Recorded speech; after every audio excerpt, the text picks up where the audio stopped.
Welcome back into the Door Report, episode 246 on a sad, cold, not lovely Monday evening, October 30th, 2023.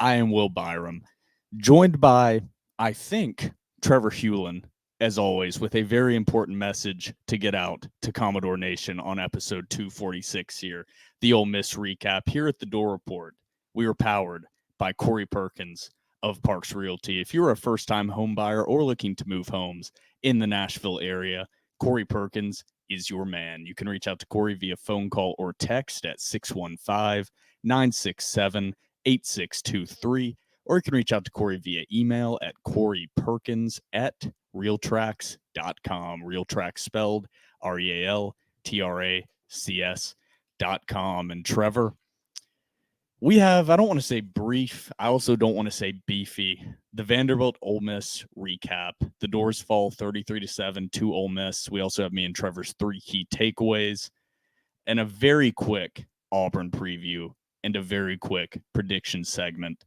for the Auburn preview. But this episode is going to be more of a state of the program, state of the union. We are currently in eternal purgatory, Trevor.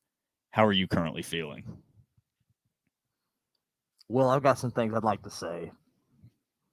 Trevor, go ahead, sir. A lot of people think that the revolution will not be televised. As you can see by my attire, it will indeed be televised. I would like to read a manifesto that is prepared for Vanderbilt Nation, if I so might will. This is dedicated to not just anybody. This is dedicated to our dearest equipment staff. On behalf of the fan base, who at no point agreed to let either Will or myself represent the fan base, we would like to request a return of the glorious, goated gold jerseys. To quote famous actor Matthew McConaughey, all right. Sometimes you got to go back to actually move forward. Moreover, per the Dalai Lama, quote, facts don't care about your feelings, but here are 3 cold facts for you, Vanderbilt equipment staff. Per CBS News, gold is a great investment in the wake of the declining economy. If you apply this theory to Vanderbilt football season, breaking out the gold jerseys would be a proverbial Clark Kent saving Lewis Lane from a burning building.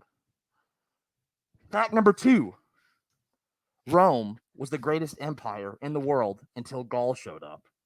Guess what color was featured on Gaul's flags as they stormed the gates of Rome? Gold.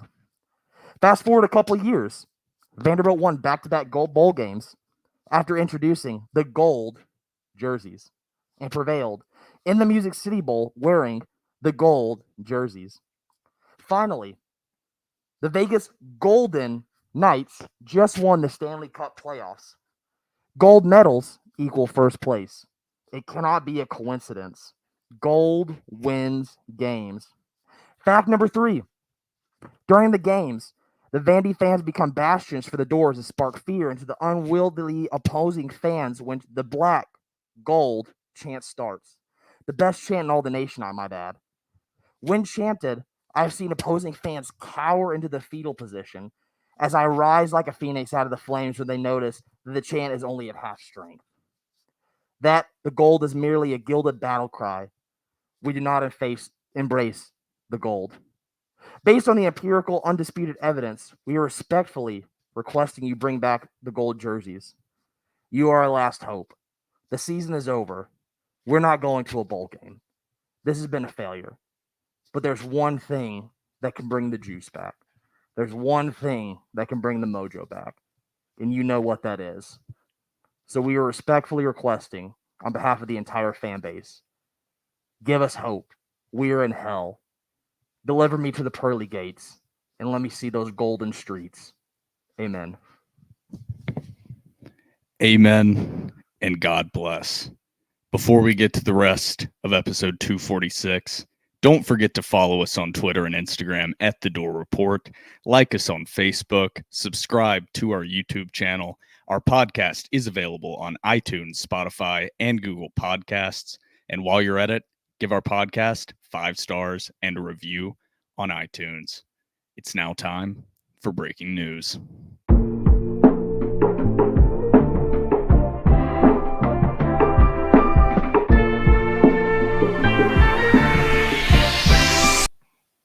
Trevor, we are back. Indeed. You are unmasked.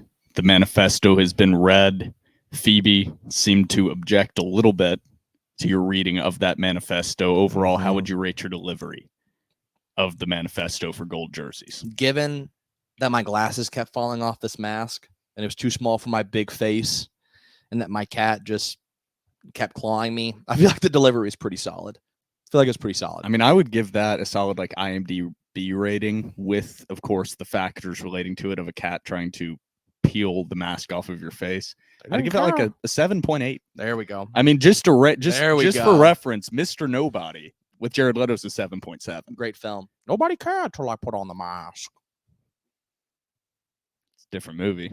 It is a different movie, but good great film reference. Great film reference. Different movie. I was did you watch my brain just try to process through that movie and be like, that's not that's different film. That's from Dark Knight.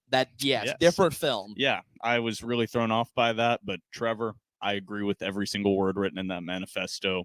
The season is over. Yep, it's over. I think it was already over before this Ole Miss game, but this was the death knell. This was the final nail in the coffin. Vanderbilt falls 33-7 to the Ole Miss Rebels. Ole Miss moves to 7-1 on the season, 4-1 in conference with their only loss coming to Alabama. Vanderbilt moves to 2-7 on the season, 0-5 in conference.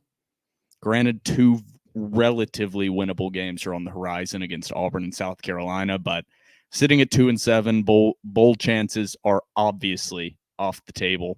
What even, if you're in that locker room, what is the message to the team at this point? I don't know. Clark Lee's whole mantra of the brotherhood. I guess you play for the brotherhood now. No, I don't know. I guess you play for the brotherhood. There are some little rumors swirling around regarding some possible transfer portal news related to the quarterback situation. I'm sure we'll get to that. But at this point, I mean, even the players have to know that most of the staff is going to be gone after this season. Yeah. It's not going to be an entire change of the entire staff. I mean, head coach Clark Lee is still going to be there. Barton Simmons is still going to be there. But as far as the coordinators, position coaches, you would think the players are aware that the house is going to be cleaned. Yeah. I mean, 75% of the staff is probably going to be gone after the season. With the most important ones at the coordinator position, I would imagine. Yeah, so it's a weird dynamic right now. Players are going to have to decide in their own minds, am I playing for film for the transfer portal, or am I playing for film for next season under a new coaching staff? I think that's kind of a tough spot to be in. But like I said, doors fall 33-7. That final score probably looks a little bit better than it could have or should have been. Ole Miss did not stomp on Vanderbilt or step on Vanderbilt's throat in the second half of that game. There's really no point. Do you see a point in doing a recap like we usually do of a play-by-play of this game? No. Vanderbilt got thoroughly dominated in the first half. They were down 26-0 heading into halftime. The game was all but over. It never felt close. It never felt close. Ole Miss came out and immediately drove down the field and scored within 2 minutes or 3 minutes of the start of that game, and the onslaught was on. Mm-hmm. I mean, from that point forward, you knew Vanderbilt was outmatched. Coming off the bye week, I expected more out of the staff as far as game plan goes, but I'm not going to bore everyone out there with the recap. The recap is Vanderbilt got dominated, and we're lucky that final score only ended up being 33-7. Yeah, and that's another thing too. Coming out of a bye week, this is the best you have. Game plan wise, this is the best you have. 2 weeks to prepare, and this is what you deliver. This is what you deliver. Inexcusable, absolutely inexcusable. Vanderbilt has had injury issues. Okay, I will give them that, but those injury issues have been on defense. Mm-hmm. And outside of AJ Swan with the elbow contusion that's still holding him out. Yeah, air quotes. If you're not watching, I'm heavily air quoting because I'm fully of the strain that is absolute bullshit. Why are there birthday balloons? I don't know. What I are don't. these This random animations popping up? If you're not watching the video, you should be, because we have a thumbs up, and now we have balloons. StreamYard is just inserting Random clips. Yeah, Clip random art. overlays of, I don't even know, like what do you call that? Just, I don't know. I Emotes. have no just idea. Random emotes Yes. being inserted. What was I even talking about, Trevor? The birthday balloons. Completely AJ distracted me. Swan's. I'm just gonna go ahead and say it. Fake injury. His fake injury. AJ Swan's fake. It's injury. not his fault, but it's for the coaching staff perpetuating a fake injury. Like, just don't lie to us. We're not dumb. Let's go through the box score, and then we can get into me and your reaction to the game. We'll still do 3 key takeaways, but the 3 key takeaways are going to be a lot broader, and I think just discussing where this program's at. But for now, let's run through the box score here. Ken Seals played the first half of the game. I think played the when did they change quarterbacks? I believe it was before halftime. Okay. Before halftime. I left my parents' house at halftime and drove back home and watched on my phone as I was driving, hooked up to not holding it. I was not watching. Of course, I wasn't doing that while driving, but I was watching it while driving. And then when I got home, I watched the remainder of the game, but I just couldn't stand and stomach watching this joke of a program trot out onto the field right now. I also left my parents' house at halftime as well, and I listened to Andrew Allegretta on the radio, and then I turned it off. Like, I really did turn it off. I was like, I can't do this. A pretty disgusting display from Vanderbilt. Just overall, the effort was pretty gross. The execution was gross. The game plan was gross. I think all across the board, there is plenty of blame to be spread around this coaching staff and the players. And I don't think a player or anyone on the coaching staff could possibly disagree with that statement. But let's get into the stats here. Let's start on the Ole Miss side. Jackson Dart, relatively middle-of-the-road stats, throwing the football, 19 of 28 for 240 yards, 1 touchdown, 1 pick, 36.7 QBR. Running the ball, Quinshon Judkins, like you specifically said, but I think we both said ran all over the doors. 17 carries, 124 yards, 2 touchdowns with a long of 40 yards, an average of 7.3 yards per carry. Ole Miss's backup running back, Ulysses Bentley, the 4th. 7 carries for 42 yards, 6 yards per carry. Actually, Jackson Dart really didn't run all over the doors. They did a pretty good job containing him. So that was one of my keys. Didn't help. So that key was wrong. Going into the Ole Miss game, that did not help them. Quinshon Judkins, like you predicted, ran rampant over this Vanderbilt defense without C.J. Taylor. Ole Miss receiving, Dayton Wade, 8 catches, 120 yards and a touchdown. Trey Harris, 6 catches, 67 yards. Jordan Watkins, 3 catches for 44 yards. Flipping to the Vanderbilt side. Let's start with the quarterback position. We mentioned that Vanderbilt made a quarterback change halfway through the game. Wasn't a fan of that. Nope. We will get into that in a second. I think that was watching a coaching staff panic and implode. That was fucking high school level from this staff. Absolutely embarrassing and pathetic to change quarterbacks after a couple bad drives from Ken Seals. Few bad drives. Just throw in the towel on him, just like you did with AJ Swan. Just like you did. You with better AJ. not fucking make mistakes. Just like you did with Mike Wright. Just like you did with Mike Wright. You better not make a mistake at the quarterback position, or Clarkley and Joey Lynch are benching your ass. If you have one bad half, it's over. It's balk. It's over. Yep. Doesn't like matter. they did with Ken the first time. Yeah, doesn't matter if you've executed everything exactly how they have asked. No. If you have one bad half of a performance, you're done. You're done. You're done. You're done, idiot. But I'm not even a big Ken Seals fan. That's but as once far again, as play. a disservice to Ken. I'm a big Ken Seals fan. Yes, I'm not a of big him fan of personally. being the starting quarterback on this team. I know AJ Swan is whatever bullshit injury they're talking about. Yeah. But I'm not a fan of him being the starter. With that said, he's the best option by far, unless you've completely given up on this season. Yeah. And that showed to me that this staff has completely given up on Team 3. Yeah. It is completely They've thrown looking in the towel. forward to the future. Let's read through the stats. I'm not saying Ken came out and performed well at all. Ken Seals in his shortened playing time, 4 for 8, 22 yards, no touchdowns and a pick. 12.7 QBR. Not good. Hello, Phoebe. Walter Taylor came in, was being fellatioed by the entire Vanderbilt fan base. Yeah, as if he came out and had a Will Levis 4 touchdown passing performance. I'd never seen anybody react to. He didn't look good. No, he He looked awful. He should have had 2 picks. Walter Taylor looked good running the football, and I'm going to hit on that. Yeah. When we get to the running game, because I have an interesting trivia stat I'm going to ask you, Trevor. But Walter Taylor was 4 for 12 for 38 yards, no touchdowns, and an interception with a 14.4 QB. And should have had another interception. And should have had 2 interceptions. He looked like he did not have the accuracy to be a starting quarterback. He was asking the offensive line. Did you see that during the one huddle? He's like, they're talking to him, being like, hey, we got to go through this. And even the broadcast was like, that is unusual. That like the quarterback tells the offensive line what to do. The offensive line does not tell the quarterback, hey, this is how we're going to. Insane. He did lead Vanderbilt down the field on their only touchdown drive against Ole Miss. So I'm going to give Walter Taylor credit there. He is not the answer at quarterback. He's not the answer this season. He's not going to be the answer next season, and he's not the answer the season after that. That's my hot take. I agree. So sorry if that's harsh to everyone out there. What did you think about the quarterback change, or do you want to save that for the takeaways from the game? I mean, I thought I totally agree. That was the coaching staff, as if they haven't already thrown in the towel on the season by not trotting AJ Swan out there this game, because he could have played. Like we don't have insider information. Let's just call it what it is. He could have played. Also, too, he's been in pads the past couple of games, and now you take him out of pads. Dude, that's not how elbow contusions work. That is a clear. You just throwing in the towel and being like, whatever. You had an opportunity. I get it. The statistics aren't there. You were projected to lose. I think Ole Miss had like a 98% chance of winning. You're at 6 losses. You still have a pulse. You have a teeny tiny pulse, and you don't put your best option out there when your back's against the wall. That's throwing in the towel. And then to do a disservice to Ken like that, to bring in Walt.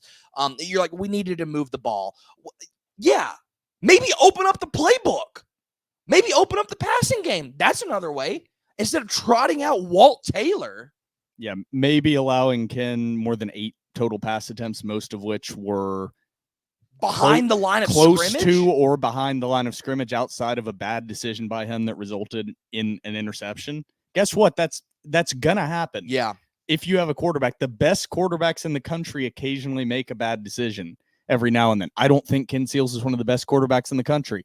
I don't even think he's the best quarterback on this roster. But holy shit, that was a quick hook. Yep. For a guy that you've been glazing in every single media comment you have made to pull him after after one bad half. Yeah. It's over.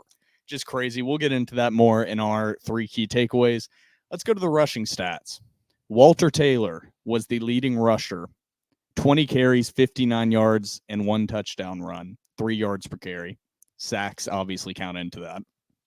AJ Newberry looked good in his limited time, 3 carries for 30 yards. Cedric Alexander, 7 carries for 26 yards. Patrick Smith, 3 carries for 20 yards. Gillespie. The resurgence of Chase Gillespie. Randomly back in the rotation, 3 carries for 14 yards. And Jaden McGowan, 2 carries for 21 yards. Matt Hayball, 1 carry for 2 yards. I have a trivia question for you, Trevor. Ooh. When was the last time Vanderbilt had a rushing performance from a player of 50-plus yards?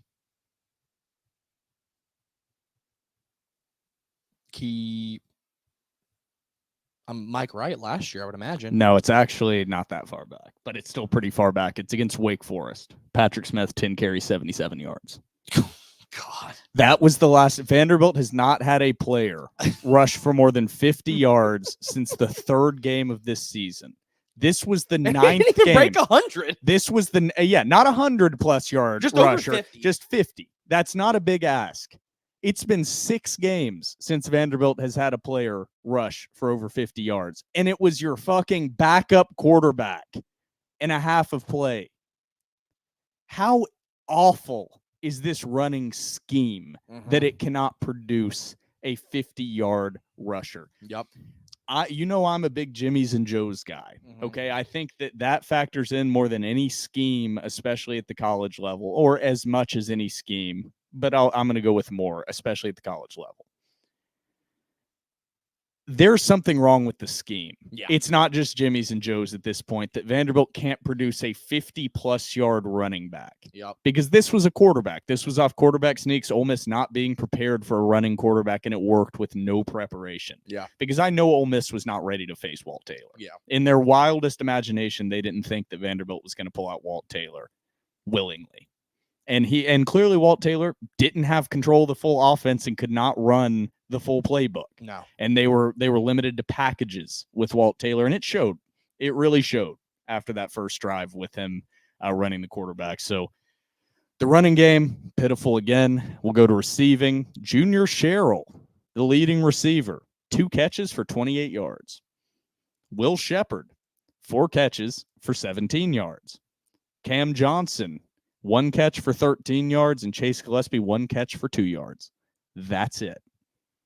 That's the entire receiving stats. Jaden McGowan didn't have 1 fucking catch. Quincy Skinner Jr. didn't have 1 fucking catch. London Humphreys didn't have 1 fucking catch. Sorry for the F-bombs, but I can't even fathom how lazy and stupid Joey Lynch is to come out with this game plan. Yup. After 2 weeks to prepare, and you come out with a worse game plan than we've seen in previous weeks. Unfathomable how criminally underutilized the playmakers that are available on this offense Absolutely. are being used on a week-to-week basis. It's crazy how bad Joey Lynch is at his job. Go back to Colorado State, you bum. The way, and I think this is overall in the season too, the way they have specifically utilized Jaden McGowan, or I can't say utilized, just have not utilized Jaden McGowan this season is a fireable offense alone. The fastest player on the team, maybe would you most dynamic Vanderbilt athlete since Keyshawn? Probably. You don't use him.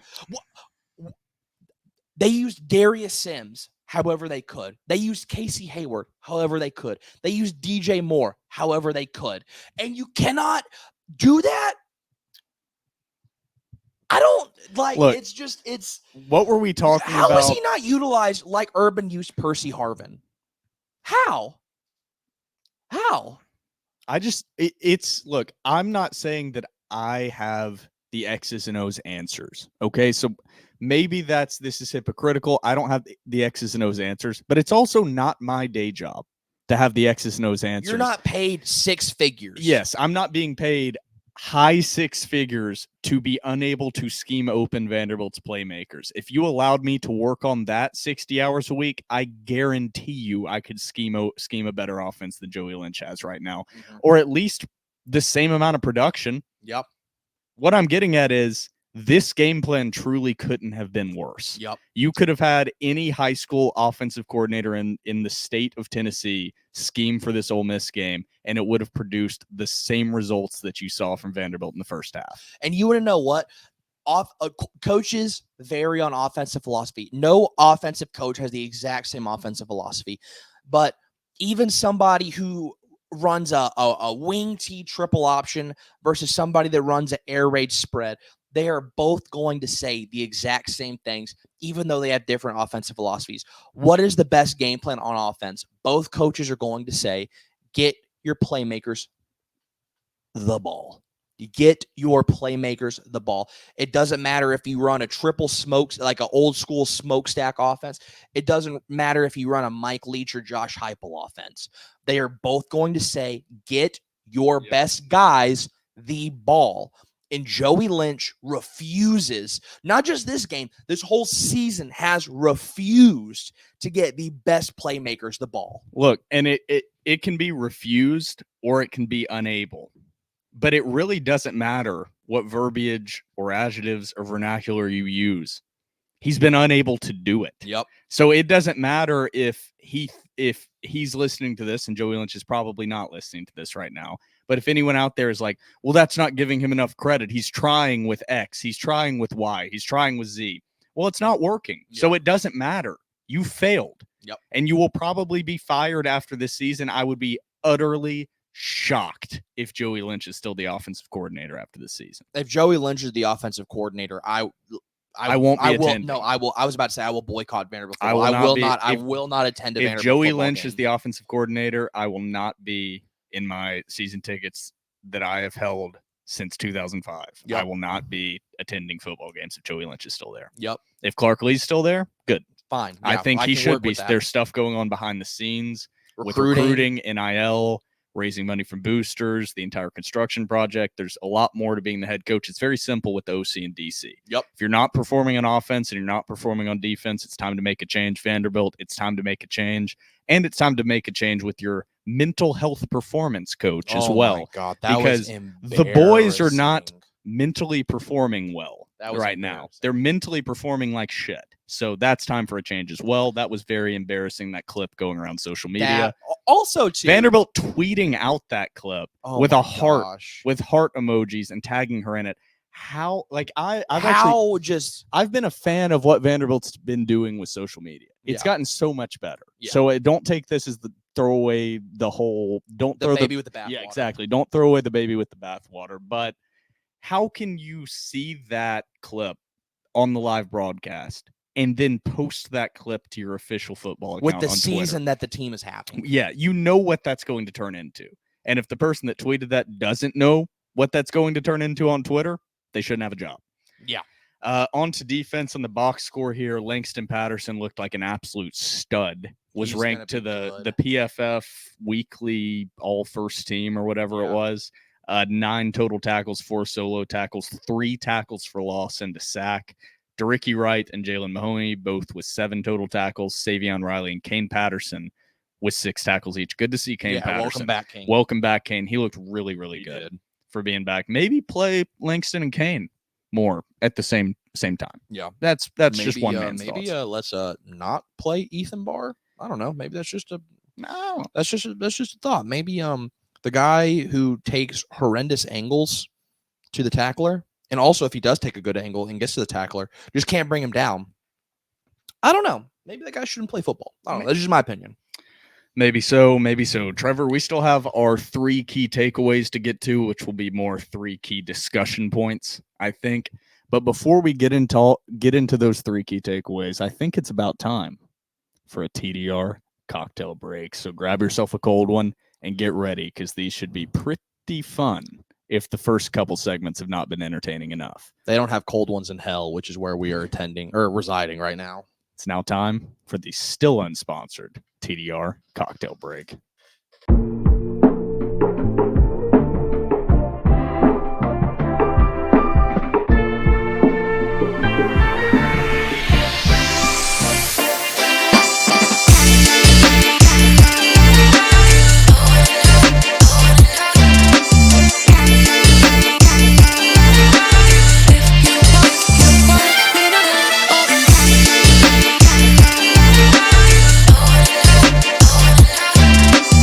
Welcome back from your TDR cocktail break.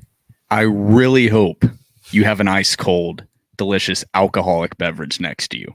But either way, I hope you have a delicious cold beverage next to you, because you're going to need it to get through this segment that's going to be filmed in hell.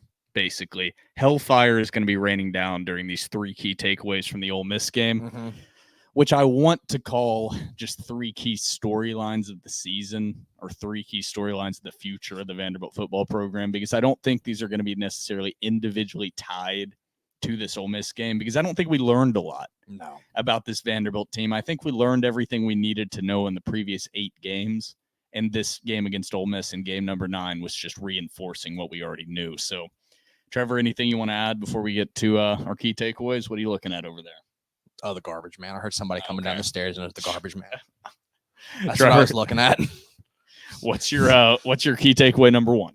Not from the season, but actually from today. And it plays into just how absolutely tone deaf Vanderbilt athletics is, from tweeting out things about a mental performance coordinator whenever Vanderbilt is having a very bad season, to threatening to take away my football tickets.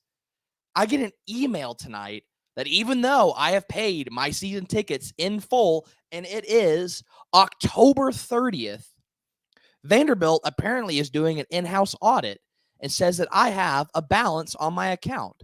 A balance that if I actually do have a balance, which I don't, but if I did, I would gladly pay. Yeah, that's fine.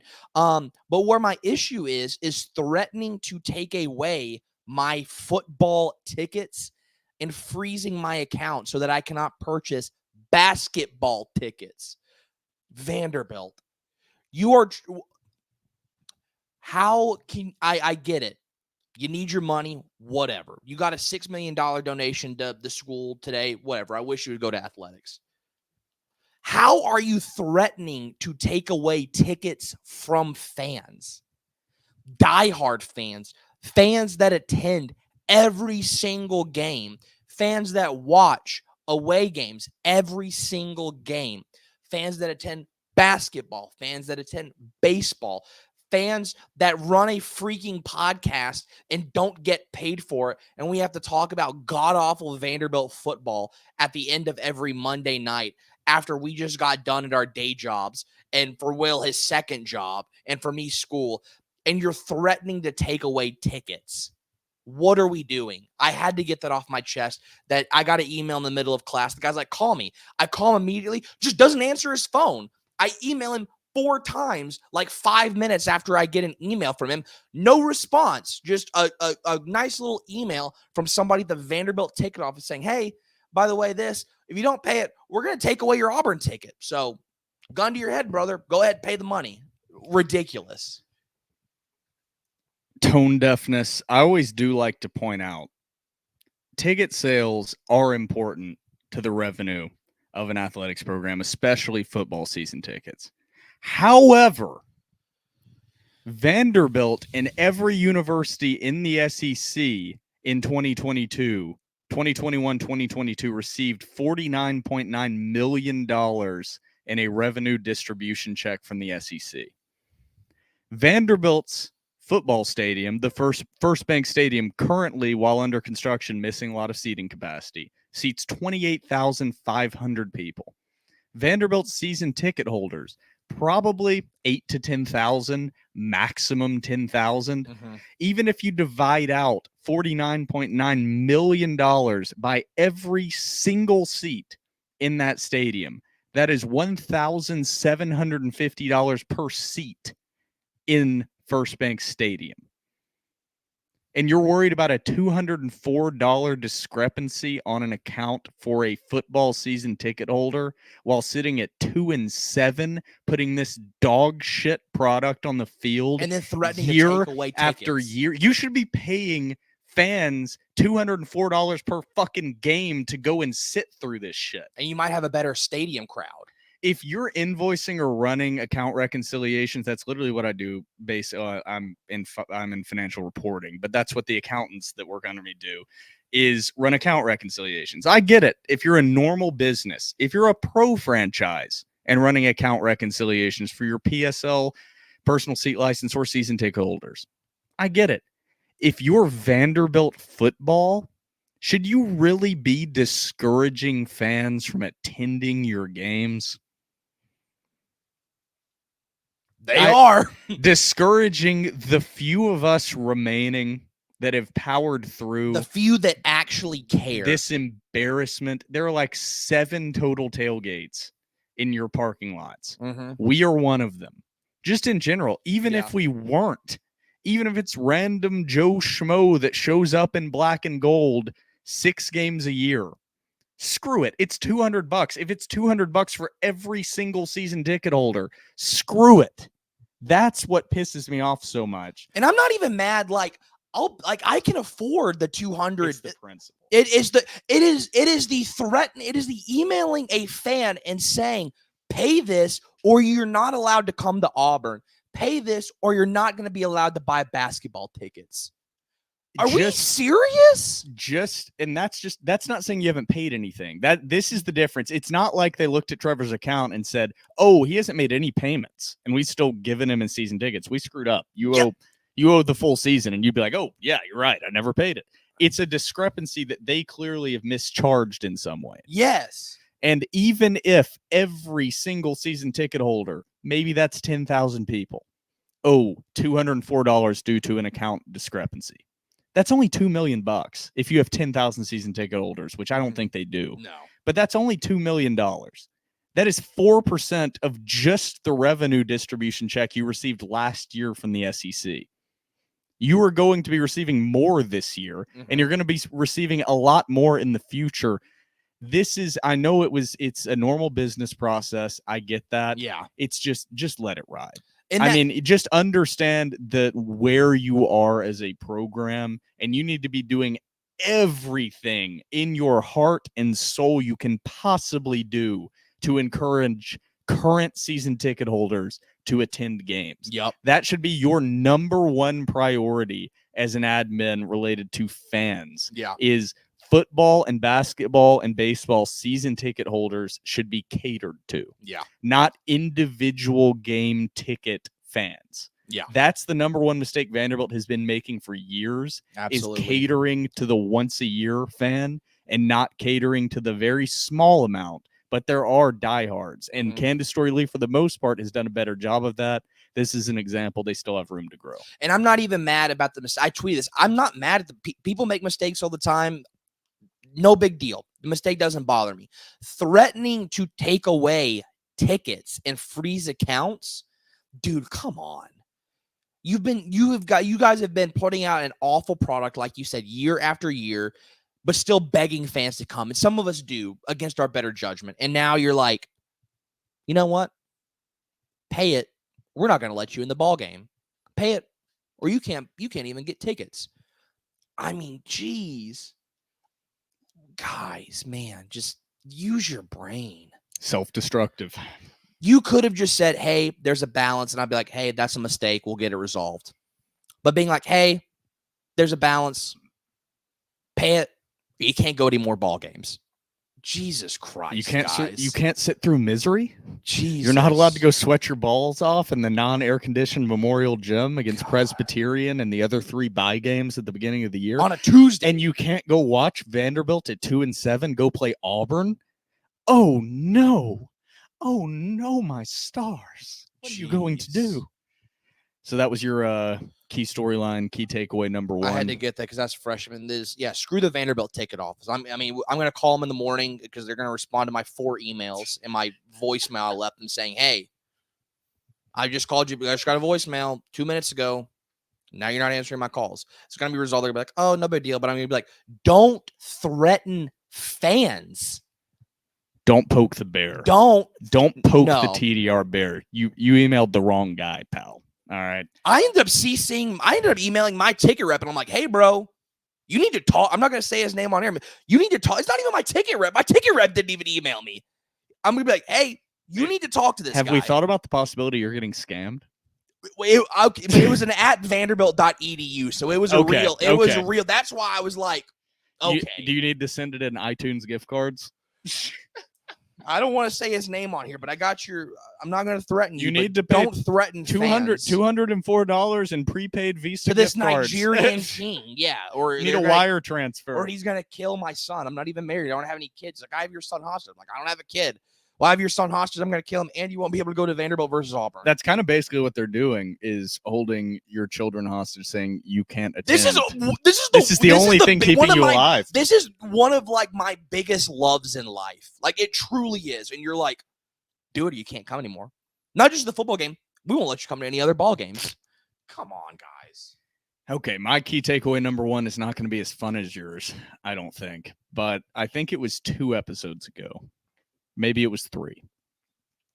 You said something like this team has taken 2 steps forward and 2 steps back, or 3 steps back. And I said, I think they've taken 2 steps forward and 1.5 steps back. After this Ole Miss game, I'm officially on. They're back to square one.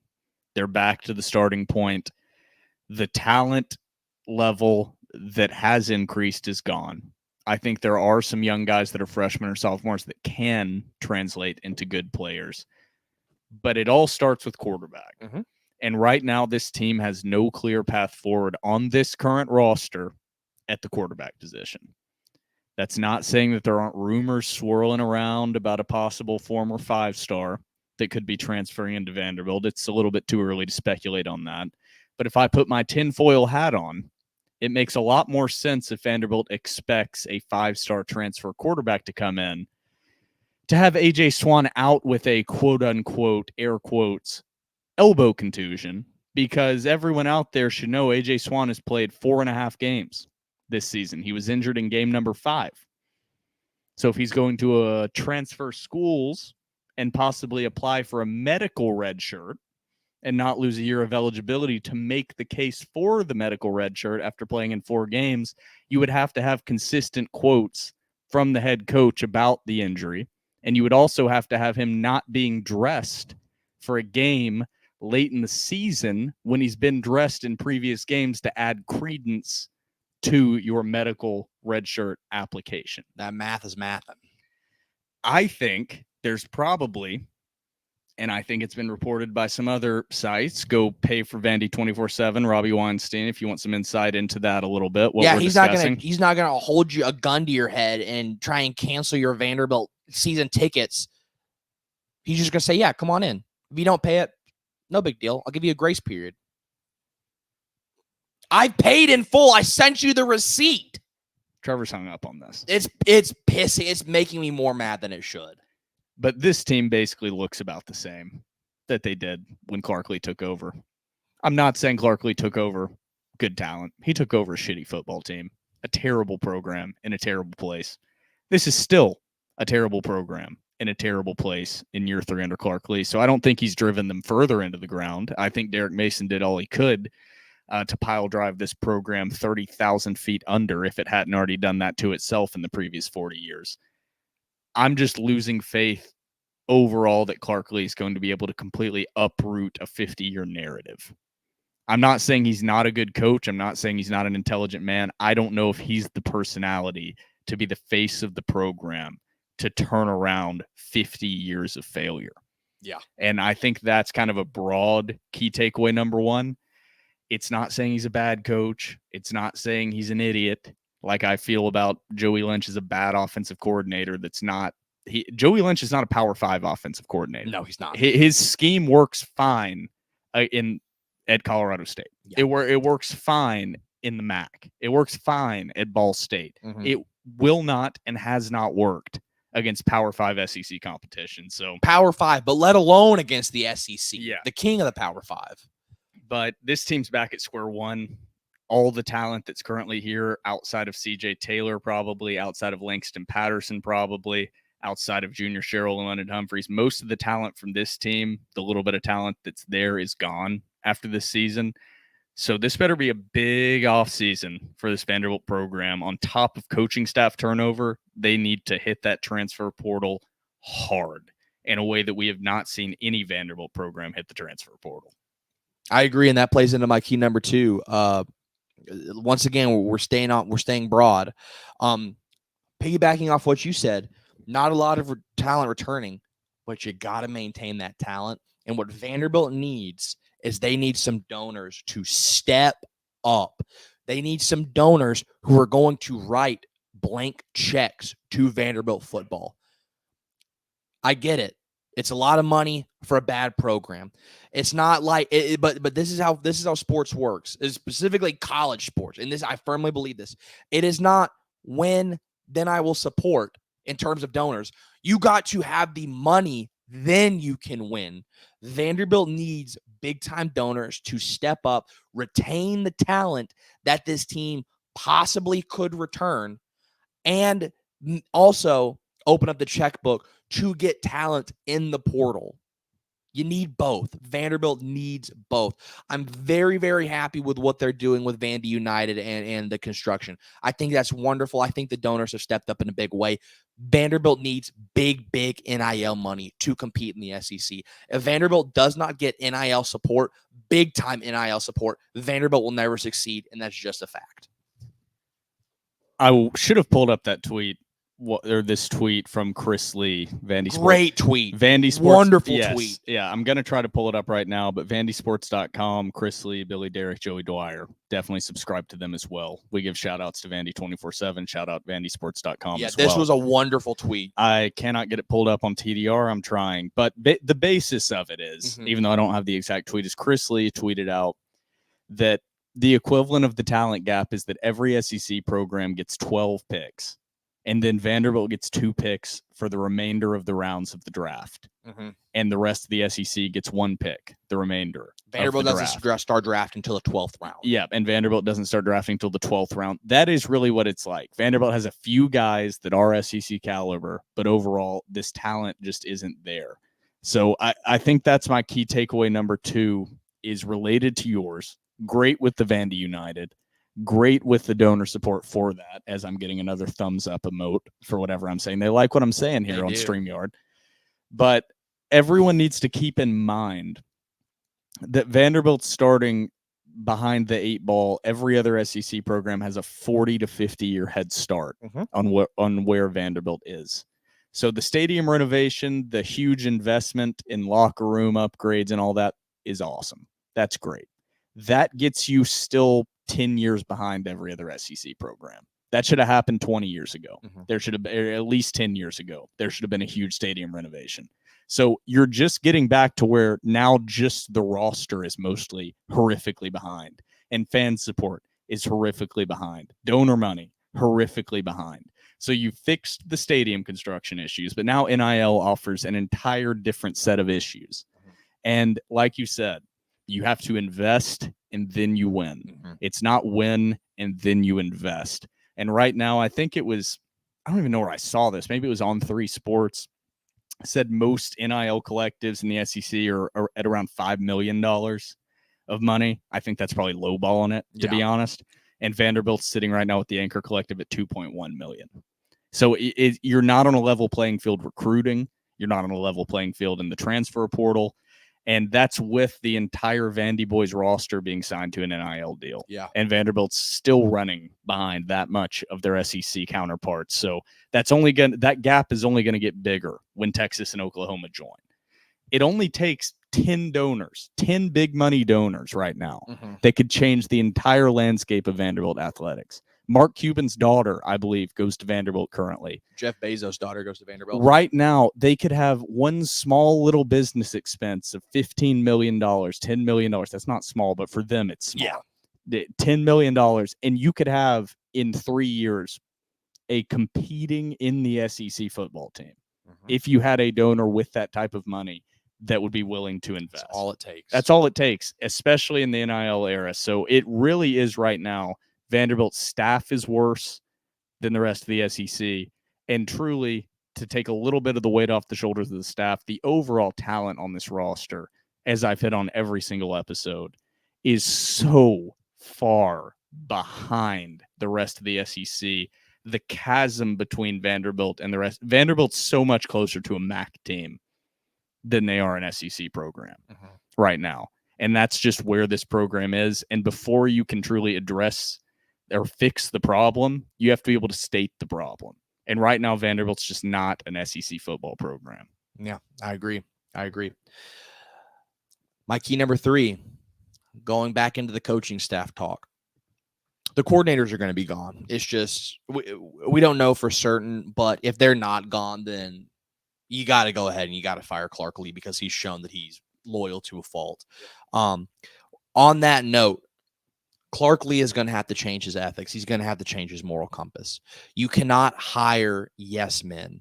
You cannot hire guys that are just going to agree with you, that are going to agree with every little philosophy that you have. You have to bring in the best guys. And if they think that something is working, you got to let them try it. You cannot just continue to bring in yes men. You cannot continue to bring in guys that only retain their jobs because they are loyal to you. You need to bring in guys that will disagree with you and that will say, hey, this is not working. We need to try this. And you've been continuously loyal to your staff. You've been loyal to players who honestly should not be seeing the field. I understand loyalty is a great ethic to have. The loyalty that Clark Lee has to certain staff members and to certain players is detrimental and is setting Vanderbilt football back. I get it. You want to be a nice guy. Sometimes you got to show some teeth if you want to win. So bring in some guys that are going to disagree with you. Bring in guys who are qualified for the job. Even if they don't just bring in guys who like you, who like your philosophy, who are going to continue this sort of mantra. Bring in guys who are qualified for the job. Bring in winning candidates. Bring in winning players. Play the best talent you have regardless. That is my key number 3. I don't know if you're going to be able to hear this. My key number 3, it was going to be about the actual title was going to be something like Clark needs to bring in some Louis luggage and a reference to Deion Sanders. So you kind of hit on that. It's time to not be Mr. Nice Guy. Yep. But my key number 3 is going to be it's time to not be Mr. Nice Guy. It's awesome you want to be a family-oriented program, Clark. Horrible decision having your kid next to you on the sideline with where this program is. I would do just optic wise. I would do dirty, nasty things to have a halftime speech or have a locker room presence from my head coach like Kirby Smart in 2021 against Florida. And I'm going to play this and hope everyone can hear it. I still remember like yesterday. Walking out of this bitch at the half. The look and the feeling I had. Looking at Titan, looking at Stokes, looking at those guys. You know what, guys? Let's start fucking you. Let's start fucking you. We do it about how we play. It's 0 to fucking 0, and you make them never want to play again. All that shit they're talking, I love it, Jamar. You didn't say shit. You don't say shit to them. You just laugh and point to the scoreboard. Let me get a picture, JD. Pointing to the first scoreboard. Don't say shit. That mentality, the don't take shit. Look up at the scoreboard, just point at the fucking scoreboard. I get it, Clark. You're a nice guy. I think you do have fire when it is necessary behind closed doors. There needs to be more. There needs to be more fire. Stop pulling out the stupid sheet of paper and writing down notes during the game and show some fire. It might not be your natural persona, but nothing pisses off a fan base more than having the Bryce Drew calm clap on the sideline when clearly your program is imploding and clearly things are going poorly. That's fine to be that stoic presence when things are going smoothly, but there are certain moments when players need to have somebody get in their fucking face and give them a dose of reality. And the dose of reality right now is this team sucks. And every single player across the board is underperforming. Even your talented, maybe not Langston Patterson. Maybe that's the only guy that right now is not underperforming. Even your stars that have statistically put up decent numbers this year, like Will Shepherd, are underperforming their potential. Every single player outside of CJ Taylor and Langston Patterson are underperforming what I think they are capable of. And that's not saying this is a supremely talented team. And this is a team that would be winning 9 games if everybody performed to their highest level.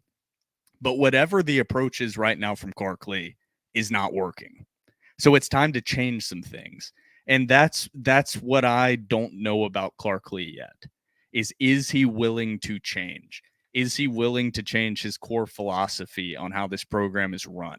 If he is able to do that, gut the staff, restart from basically square one with a little bit more momentum, a little bit more talent, a little bit more institutional investment, and he can reshape his persona and reshape this program. I'm not completely off Clark Lee being the head coach of this program, but I haven't seen anything from him yet that has shown he is capable of that. So that's my key takeaway number 3 in a long-winded way.